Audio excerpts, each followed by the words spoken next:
کرنے کی ضرورت نہیں پیش آتی، عمرہ کرنے کی ضرورت پیش آتی باہر سے آئے ہوئے کو، کیونکہ دوبارہ سفر کر کے آنا پڑے گا، تو یہی سے اٹھ کے عمرہ کرنا ہے تو روزانہ ایک عمرہ کر سکتے ہیں، کئی عمرے بھی کر سکتے ہیں روزانہ.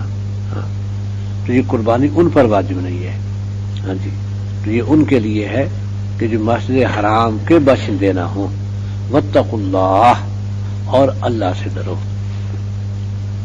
کیونکہ اللہ تعالیٰ کو نہ ہماری عبادتوں کی ضرورت ہے اور نہ ہمارے صدقہ و خیرات کی ضرورت ہے اور نہ ہمارے حج کی ضرورت ہے. ہاں اصل یہ ہے کہ اپنی طرف رجوع کے یہ طریقے بنائے ہیں تاکہ اس طرح تعلق اللہ سے جڑا رہے. ہاں اب نماز تو ہر 5 وقت ہم پڑھتے ہی ہیں، گھر سے اٹھے وضو کیا آ گئے. ایک ہے کہ باقاعدہ یہاں سے سفر کرنا، سفر کے پھر پیسہ جوڑنا کہ حج کرنا ہے مجھے، یہ فکر مندی، پھر سفر دور ہے. ظاہر ہے کہ وہ تو لمحے کے ساتھ اللہ سے تعلق ہے اس کا، اللہ کی بات تو ہو رہی ہے، ایک لمحے میں اللہ کی بات تو ہو رہی ہے. ہاں جی، کہ پیسے جمع کر رہا ہے کہ بھائی اس سال حج کو جانا ہے، اس سال حج کو جانا ہے، حج کی نیت اسی وقت سے اجر شروع ہو جائے گا اس کا. اور پھر اب سفر ہے، کوئی سفر تو معمولی نہیں ہے، بڑا مشکل سفر ہے. اب وہاں پہنچتا ہے، گھر سے دور ہے، کام اور کوئی ہے نہیں، کام صرف حج ہی ہے، ہر وقت اللہ کے ذکر میں ہے، لگا ہوا ہے. اس لیے فرمایا کہ الحج المبرور لیس لہ الجزاء الا الجنہ. آپ نے فرمایا کہ حج مبرور، مبرور کے معنی جس میں کوئی خلاف ورزی نہ ہونے پائے. ہاں جی، خالص نیک، خالص مبرور. ہاں جی، کوئی ملاوٹ نہ، ایسا حج جو کر لے گا اس کی جزا جنت ہے. بس ایک ہی حج جنت الاٹ ہو گئی. ہاں بشرطے وہ مبرور ہو. تو اس لیے کوشش کرے کہ کوئی بات ایسی نہ ہو کہ جس پہ اللہ ناراض ہو جائے اور حج کے آداب کی خلاف ورزی لازم آتی ہو کہ حج کے آداب کی یہ بات خلاف ہے، کیونکہ اللہ کا ذکر زیادہ سے زیادہ ہو، وہاں ہر وقت رجوع ہو اللہ کی طرف اور قدم قدم پر بچے، وہاں صدقہ خیرات بھی بہت کرے جتنا ممکن ہو سکے ممکن ہو، اور ریاکاری سے بچے. ہاں جی، فضول باتوں کے بجائے اللہ کا ذکر ہوتا رہے، قرآن کی تلاوت ہوتی رہے، یہ تو حج مبرور ہو جائے گا. اور نیت یہاں آ کے یہ نہ کہ میں حاجی بن گیا ہوں، نہ پھر مبرور نہیں رہے گا، وہ پھر تو حاجی رہ جائے گا بس. ہاں اس لیے حج مبرور اس کی جزا جنت ہے. ہاں تو یہ نہیں کہ ان حجوں کا اللہ تعالیٰ کو ضرورت ہے، ہمارے حجوں کی ضرورت نہیں ہے اسے. صرف یہ ہے کہ اپنی طرف رجوع کے طریقے بتا دیے، کبھی نماز کے ذریعے، کبھی روزے کے ذریعے، کبھی صدقہ خیرات کے ذریعے، کبھی حج کے ذریعے، تاکہ میرے بندے مجھ سے جڑے رہیں، میری یاد سے غافل نہ ہو، میرے بتائے ہوئے طریقے سے غافل نہ ہو. اس لیے عبادات، یہ عبادات کی آدمی پابندی کرے گا تو پھر دل میں اللہ کی یاد کی جگہ ہو جائے گی.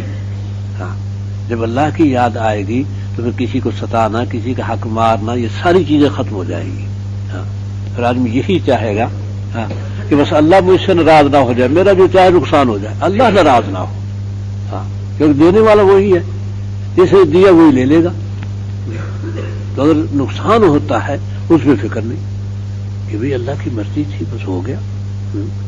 کوئی بھی نقصان ہو جائے پھر بندہ فکر مند نہیں ہوتا جب تعلق اللہ سے جڑ جائے.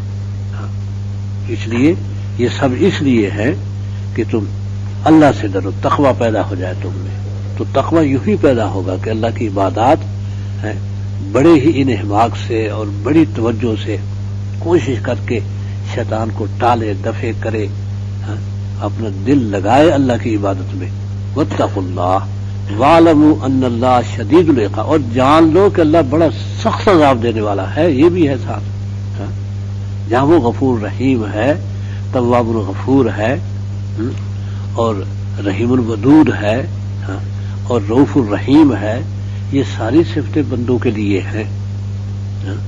اتنا معاف کرتا ہے، عفو غفور ہے، معاف کرنے والا، بخشنے والا ہے. تو وہاں شدید العقاب بھی ہے، سخت عذاب دینے والا. تو اس لیے مومن بھی ہر وقت ڈرتا ہی رہے، ایسی بات نہ ہو جائے کہ ساری نیکیاں ضائع کر ڈالے، مجھے نہیں اس کی نیکی کی ضرورت، بس ختم. تو آ گیا عذاب علیم میں، سخت عقاب میں پکڑے گئے. اس لیے حضرت عمر رضی اللہ عنہ حضرت حذیفہ کے پاس آئے. تو حضرت حذیفہ جو تھے یہ نبی صلی اللہ علیہ وسلم کے رازدار کہلاتے تھے کہ خاص باتیں نبی صلی اللہ علیہ وسلم ان سے کرتے تھے. تو اس لیے صحابہ اس بارے میں ان کے پاس پہنچتے تھے. تو حضرت حذیفہ کے پاس آئے. حذیفہ ایک بات بتانا، کیا میرا نام منافقوں میں تو نہیں؟ اندازہ کرے کہ اتنا بڑا ایمان کہ نبی صلی اللہ علیہ وسلم فرمائے کہ لو کان بعد نبی لکان عمر، اگر میرے بعد نبی آنا ہوتا تو عمر آتا. اور ان میں خوف اتنا ہے کہ حذیفہ سے پوچھتے ہیں کہ میرا نام منافقوں میں تو نہیں؟ حذیفہ نے کہا کہ نہیں آپ کا نام نہیں، منافقوں میں نہیں ہے. ہاں جی. پھر پوچھا کہ حذیفہ یہ بتاؤ کہ فتنے کے بارے میں آپ نے نبی صلی اللہ علیہ وسلم سے کیا سنا؟ یہ تو حذیفہ نے کہا کہ امیر المومنین نبی صلی اللہ علیہ وسلم فرماتے تھے کہ اولاد بھی فتنہ ہے، مال بھی فتنہ ہے، تو اہل و عیال فتنہ ہے آدمی کے لیے. یہ آزمائش ہے ایک بہت بڑی کہ بھلا ان کے ہوتے ہوئے ان کے حقوق بھی پورے کرے، اللہ کے بھی پورے کرے، تو مسئلہ تو بڑا ہے. ہاں فرمایا اس بارے میں نہیں پوچھتا. تو کیا پھر آپ پوچھتے ہیں کہ جو سمندر کی موجوں کی طرح بکھرے گا؟ ہاں اسی فتنے کے بارے میں پوچھتا. فرمایا امیر المومنین اس کا آپ کو کوئی خطرہ نہیں، آپ کے اور اس کے درمیان ایک دروازہ ہے بند، دروازہ ٹوٹے گا تو وہ فتنہ نکلے گا. یہ ختم ہو گیا. دروازہ ٹوٹے گا تو وہ فتنہ ابھرے گا. فرمایا ٹوٹے گا یا کھلے گا؟ کہ ٹوٹے گا. کہتے پھر نہیں بند ہوتا. اگر دروازہ کھلتا تو بند ہو سکتا تھا. جب دروازہ ہی ٹوٹ گیا تو اسے کون مرمت کرے، کون پھر دوبارہ بنائے؟ ہاں کیونکہ فتنہ تو موت کی، اب اس کو کون روکے؟ ہاں اس لیے پھر نہیں فرمایا بند ہوتا. ہاں تو اس لیے کہ حضرت عمر جیسی ہستی ڈرتی ہے کہ میں کہیں منافق نہ ہوں. تو ہماری کیا حیثیت ہے؟ نہ نماز صحیح، صدقہ کریں تو پتنی کتنی دل میں اس کے آگے بتایا، اس کے آگے بتایا، میں نے فلاں کو دیا، میں نے فلاں کو دیا، میں یہ کرتا ہوں، میں وہ کرتا ہوں، میں اب حج کی تیاری کر رہا ہوں. یہ تو یہ ہمیں تو ساری عبادات ایسی ہیں. تو اس لیے اللہ سے ڈرو، شدید العقاب بھی ہے. اس لیے ہر وقت اللہ تعالیٰ سے استغفار کرتے رہو، اور ہو سکے تنہائیوں میں بیٹھ کے رو اللہ کے حضور کہ اللہ تعالیٰ میری کیا حیثیت ہے، تو نے پیدا کیا، تیری نعمت، انسان بنایا، کتا گدھا بھی مجھے بنا سکتا تھا. کسی کتے کو گدھے کو ہے اعتراض کہ مجھے کتا گدھا کیا بنایا؟ کوئی اعتراض نہیں. گدھا بیچارہ ڈنڈے کھاتا ہے سارا دن، وہ ریڑیاں کھینچتا ہے، دھوپ میں بھی سب کچھ، اوپر والا مار رہا ہے ڈنڈے، بے وقوف احمق. تیرا کام کر رہا ہے، تو اوپر بیٹھا بےہودہ آدمی ہے، وہ بیچارہ بھاگ رہا ہے تیری ریڑھی لے کر، تیرا بوجھ لے کر، تو مار رہا ہے اسے. تو اللہ کا شکر کرنا چاہیے ہر وقت کہ اللہ تیری نعمتیں ہی نعمتیں ہیں. تو بھوکا رکھے، بہت مال دے دے، تیرے بندے ہیں، کوئی شکایت نہیں. بھوکا رکھے تب بھی احسان ہے. ایمان تو دیا، ایمان سے بڑھ کر تو نعمت ہی کوئی نہیں. تو اس لیے فرمایا کہ اللہ سے ڈرو کہ وہ سخت عذاب دینے والا ہے. الحج اشہر معلومات، حج چند مقرر مہینے ہیں، معلوم ہے. ذیقعد، ذوالحج، یہی ذیقعد میں سفر ہوتا ہے، اور ذوالحج میں حج ہوتا ہے، اور حج کے بعد واپسی ہو جاتی ہے. تو اصل تو کیونکہ وہ یہ 10 دن ہی ہیں، 10-12 دن، 13ویں کو واپسی ہو جاتی ہے، 13 ذوالحج کو. تو اصل تو یہی ہے، لیکن سفر کرنے کرانے میں تو اس لیے شوال ہی سے شروع ہو جاتا ہے. تو چند معلوم مہینے ہیں حج جو ہے. اشہر معلومات فمن فرض فیہن الحج، ان مہینوں میں جو اپنے اوپر حج فرض کر لے، فرض کرنے کا مطلب احرام باندھ لے، کیونکہ احرام باندھنے کے بعد ہی فرض ہوگا. سفر میں تو جا رہے ہیں احرام باندھیں گے، جبکہ وہ میقات پر پہنچیں گے تو یہاں سے اب یہیں سے کراچی سے باندھ لینا پڑتا ہے، کیونکہ میقات پر جہاز کس وقت پہنچے گا. ویسے تو اعلان کرتے ہیں جہاز والے کہ بھئی میقات آنے والا ہے، احرام باندھ لو، کیونکہ جہاز میں تھوڑا رکنا ہے میقات پر، میقات کے اوپر سے گزرے گا وہ تو اعلان کر دیتے ہیں کہ بھئی میقات سے گزرنے والے ہیں ہم.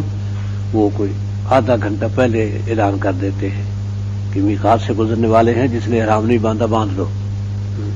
ورنہ تو حاجی سوار ہی احرام باندھ کے ہوتے ہیں کراچی ہی سے، کہ پتہ نہیں کب میقات آ جائے، میقات سے گزر جائے. تو میقات سے پہلے احرام باندھنا ہوتا ہے. تو ہر شمال والوں کے لیے جو ہے وہ میقات الگ ہے، اور عراق والوں کے لیے الگ ہے، شام والوں کے لیے الگ ہے. تو ہمارا میقات ہے یلملم، یہ آتا ہے یمن والوں کے لیے، تو اس کے پاس ہمیں گزرنا پڑتا ہے. تو دوسرے ادھر ہیں گویا عقیق ہے، اور دوسرا ہے مدینے والوں کے لیے اور ہے، دو تین چار میقات ہیں مختلف جگہ پر. قرن ہے، تو میقات سے پہلے احرام باندھنا ہوگا. تو احرام باندھا تو حج فرض ہو گیا. اب تو حج کیے بغیر احرام نہیں کھولے گا، کیونکہ پیچھے گھیرے میں آ گیا، کہیں گر گیا تو پھر تو پیچھے آ گیا اس کا حکم. تو جس نے ان مہینوں میں اپنے اوپر حج فرض کر لیا، من فرض فیہن الحج، ان معلوم مہینوں میں، کہ بھی شوال میں گئے مثلا تو شوال میں یہاں سے احرام باندھ کے پھر باقی مکہ ہی میں رہے، ذیقعدہ کا مہینہ بھی گزرا، کیونکہ شوال میں پروازیں شروع ہو جاتی ہیں.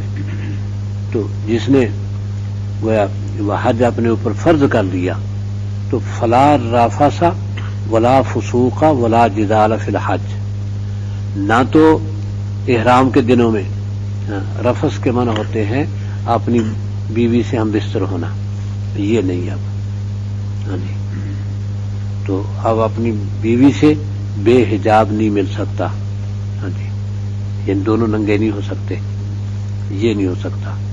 ولا فسوق، کوئی گناہ کی بات نہیں ہو سکتی، کسی کو گالی دے چڑ گیا جناب گالی دینی شروع کر دی اس کو، یہ غلط بات ہے، یہ فسوق ہے. اور ولا جدال، لڑائی جھگڑا بھی نہیں، آپس میں تو میں ہو گئی، یہ نہیں، حج میں نہیں.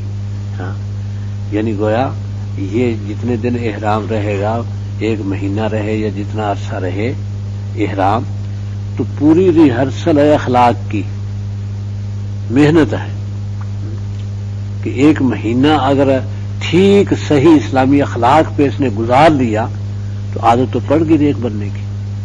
یہی سب سے بڑا فائدہ ہے حج کا، کہ لا رفث ولا فسوق ولا جدال فی الحج. حج میں نہ بیوی سے ہم بستر ہونا ہے، تو اپنے نفس پہ قابو پانا ہوگا، اور نہ کوئی بری بات زبان سے نکالنی ہے، گالم گلوچ وغیرہ، اور نہ لڑائی جھگڑا کرنا ہے، ولا جدال فی الحج، حج میں. وما تفعلوا من خیر، اور جو کرو تم بھلائی، یہ من اس ماں کا بیان ہے، ما من خیر، جو بھلائی تفعلوا تم کرو، تو یعلمہ اللہ، اللہ جانتا ہے. تمہارے اپنے لکھنے کی ضرورت نہیں اپنی ڈائری میں کہ آج میں نے یہ کام کیا تاکہ اللہ کو یاد رہے، اللہ خود جانتا ہے، تمہارے یاد رکھنے کی ضرورت ہی نہیں. یعلمہ اللہ، اللہ اسے جانتا ہے، یعلم جانتا ہے، ہو اسے، اسے اللہ جانتا ہے. جو بھی ما تفعلوا من خیر، جو بھلائی بھی تم کرو گے اللہ اسے جانتا ہے. وتزودوا، اور خرچ لے لیا کرو ساتھ. کیونکہ یمن والے ایسا کرتے تھے کہ حج کے لیے چل پڑے، پیدل سفر ہوتے تھے تو ان کے قریب پڑتا تھا کعبہ، اور آ گئے، اب یہاں ہاتھ پھیلا دیے کہ جی اب خرچ ختم ہو گیا، میں چلا تھا گھر سے، بس کوئی خرچ پورا نہیں تھا، حج کا شوق تھا میں آ گیا ہوں، یہ تو خرچ ختم ہو گیا، تو نہ جاؤ، آج فرض تو نہیں کیا تھا اللہ تعالیٰ نے. ہاں ایک بات اور بھی طریقہ ہے کہ جی مجھے حج کا بڑا شوق ہے، بس میں اور میری مدد کرو، میرے پاس حج کے پیسے میں حج کر لوں، مجھے شوق بہت ہے حج کا. تو کسی نے شوق فرض کیا اللہ نے؟ بے وقوف آدمی مانگنے چل پڑا ہے تو حج کے لیے. ہاں قطعاً ایسے شخص کو دو.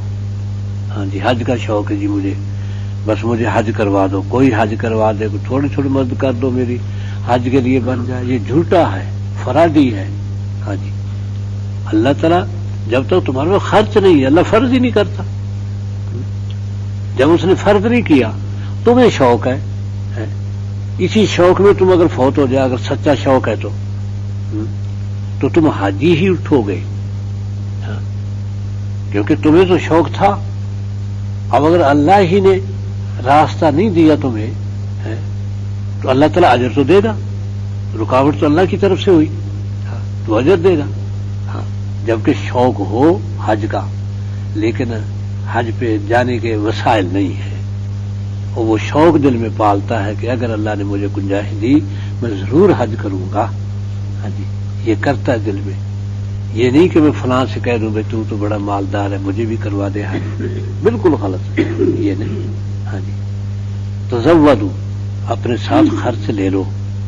ہاں جی اور ایک بات یاد رکھو کہ فإن خیر الزاد التقوی، یقیناً بہترین خرچ تقوی ہے. اگر تقوی ہوگا تو تھوڑا پیسہ بھی کام کر جائے گا، کیونکہ نہ خرچ کو لین دین نہ کرو. تو تقوی بہترین ذات ہے کہ اگر تمہیں بھوک بھی وہاں لگی کسی سے نہیں مانگا، کسی سے نہیں دیا، بس چپکے سے فاقہ بھی کر دیا. ہاں جی جو بھی ہو گیا، اگر جیب کٹ گئی تو بس اللہ ہی کے آگے گر گڑائے، اللہ تعالیٰ تو ہی آؤ، میں کہاں جاؤں، کیا کروں، میرے پاس کچھ نہیں ہے. یہ تو اللہ ہی سے مانگو، کسی کے آگے ہاتھ نہ پھیلاؤ. یا جو بھی سبیل تمہاری ہو، کیونکہ آج کل تو پیچھے گھر سے منگوانے کی بھی سہولتیں ہیں، آدمی منگوا سکتا ہے. ہاں یہ سہولتیں مل جاتی ہیں، اب تو وسائل ہی ایسے ہو گئے. تو بہترین جو زاد راہ ہے سفر خرچ. ہاں تو زاد سفر خرچ کو کہتے ہیں. ہاں جی تو سفر خرچ تمہارے لیے بہترین تقویٰ ہے. بس واتقونی، مجھ سے ڈرو. واتقونی تھا، یا گر گئی، نون کا تو کوئی معنی نہیں ہے، معنی اس یا کے ہے جو گر گئی، نون تو اس کی علامت ہے. اصل واتقو اور نی مجھ سے، تو پڑھنے میں یا گرا دی جاتی، نون نشانی کے طور پہ باقی رہ جاتا ہے. واتقونی، مجھ سے ڈرو، بس یعنی میری نافرمانی نہ ہونے پائے. یا اولی الالباب ہے عقل والو، لب کی جمع الباب، اور اولی زو کی جمع زی لب کے معنی عقل والا. اولی الالباب عقل والے، اے عقل والو مجھ سے ڈرو. کیونکہ پتہ ہے کہ عقل کم لوگوں کے پاس ہوتی، بے عقلوں کا ٹولہ زیادہ ہوتا ہے. اوباما اور بش جیسے بے عقل ہیں، عقل نہیں ان میں. عقل ہوتی تو ساری دنیا اجاڑ کے رکھ دی، یہ عقل مندوں کا کام ہوتا ہے. ہاں تو اگرچہ اللہ تعالیٰ ان کو حکومت دے دیتا ہے، لیکن ہوتے ہیں پرلے درجے کے بے وقوف. عقل والے وہ ہیں جو برا کام نہیں کرتے، ہاں اس لیے کسی کو نقصان نہیں پہنچاتے، اللہ کی رضا کے مطابق چلتے، وہ عقل والے ہیں. ان میں عقل ہے کہ مالک وہ ہے، پیدا اس نے کیا ہے، میں اس کی خلاف ورزی کر کے بچوں گا کیسے، اسی کو ناراض کر لوں. وہی میرا رب، وہی رزق دیتا ہے، عمر اس نے دے رکھی ہے، اولاد اس نے دے رکھی ہے، مکان گھر اس نے دے رکھا ہے، اور اسی کی میں مخالفت کروں. مجھ سے بڑا بے وقوف بھی کوئی ہے کہ میں اپنے رب کی مخالفت کروں. یہ تو مومن کو تو ڈھونڈنا چاہیے اپنے رب کی رضا کی کون کون سی باتیں ہیں، کن کن باتوں پر وہ راضی ہوتا ہے. یہ عقل مند ہے کہ عالم تو نہیں بنا، پڑھا نہیں، لیکن وہ علماء کے قریب بیٹھتا ہے، جاننے والوں سے پوچھتا ہے کہ کون سی چیز ہے جو اللہ کو مجھ سے راضی کر دے، جس سے میں اللہ کو راضی کر لوں اور اللہ کے عتاب سے بچ جاؤں، اس کی ناراضگی سے بچ جاؤں. یہ ہے عقل کا کام. کیونکہ اللہ ناراض ہو جائے تو کہیں کہاں